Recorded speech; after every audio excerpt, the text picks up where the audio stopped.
গরমের কারণে ডায়রিয়ার হার বেড়ে চলেছে। কাল থেকে আমার বাচ্চার ডায়রিয়া, বমি, জ্বরে আক্রান্ত হয়ে এখানে নিয়ে আসছি কুড়িগ্রাম সদর হাসপাতালে।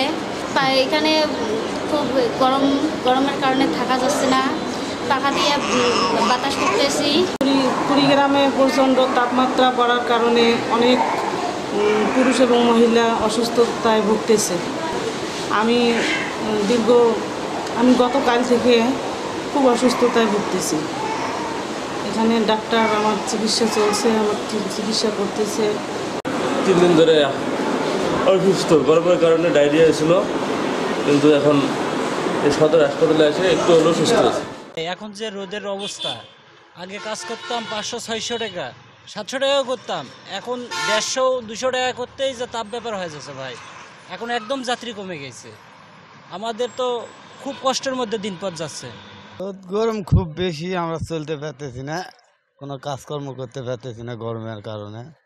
আমরা রাজমিস্ত্রি, আমরা কাজ করতে আইছি, রোদের কারণে কাজ কাম একটু কম হচ্ছে, তারপরে কাজ করতেই হবে, সংসার চালাতে হবে, এই জন্যই কাজ করছি।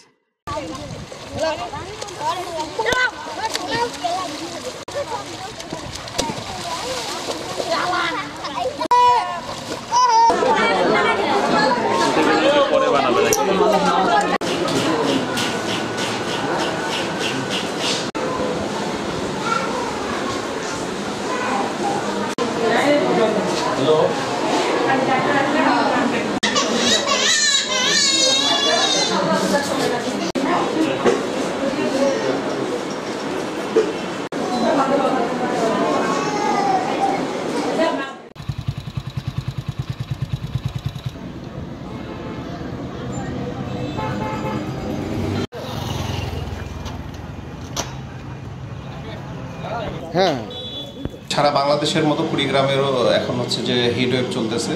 তো আমাদের হলো যে 250 জেনারেল হাসপাতালে এই অতিরিক্ত গরমের কারণে রোগী ভর্তির হার আগের চেয়ে অনেক বৃদ্ধি পেয়েছে।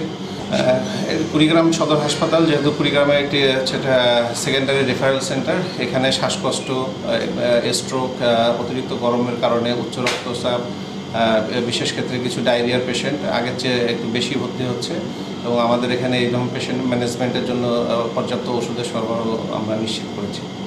অতিরিক্ত গরমের জন্য আমরা হিট স্ট্রোকের জন্য আমরা আলাদা বিভাগ, আমাদের মেডিসিন বিভাগে আমরা আলাদা কর্নার করেছি, এবং এখানে পর্যাপ্ত ওষুধ সরবরাহ করা হয়েছে। চিকিৎসা এবং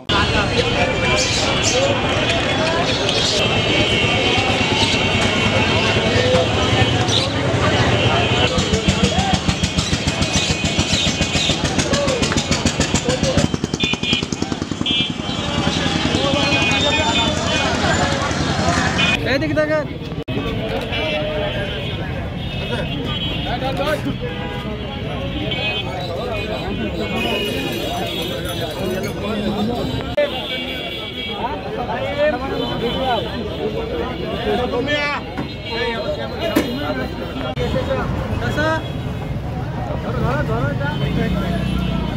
ভাই একটু বেশি